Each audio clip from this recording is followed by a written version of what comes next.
Hi guys, welcome back to another episode of Morgan's Mythbusters. So today I'm going to be talking about whether or not you should or shouldn't ice an injury.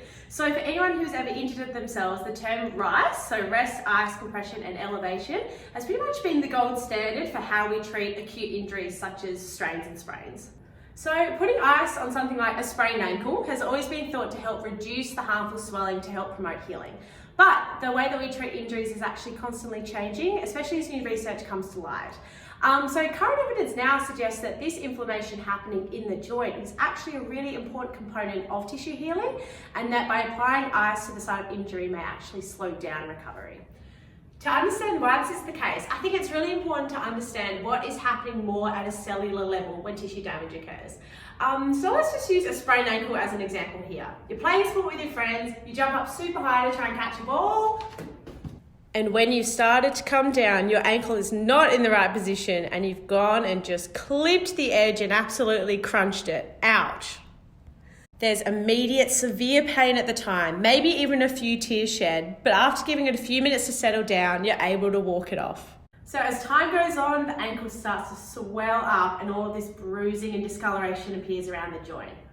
So when damage is caused to soft tissues, the inflammatory system sends out all of these little cells called macrophages, which essentially release a hormone called insulin-like growth factor 1.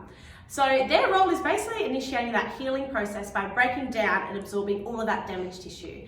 They're pretty much the initial cleanup crew, and they'll flood to the area in this pool of inflammatory soup, which is why all of that swelling occurs initially.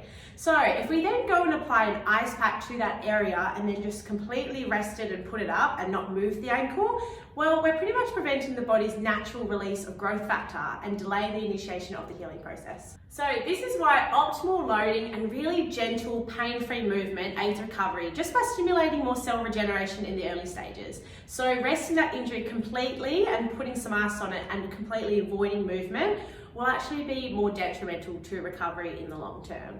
Now, don't get me wrong, applying ice to an injury isn't all bad news. It does really have some good analgesic effects. So if you are in a lot of pain and basically all of that swelling is so severe that you can't move your ankle at all, then putting a little bit of ice on it briefly is okay. But overall, I think that when it comes to really acute injuries, ice might just be better off left in your freezer. So thanks for listening, guys. Tune in next week where I'm going to be talking about 5 of my favorite exercises for a nice low-level ankle sprain designed to start optimally loading and speeding up your recovery. Thanks.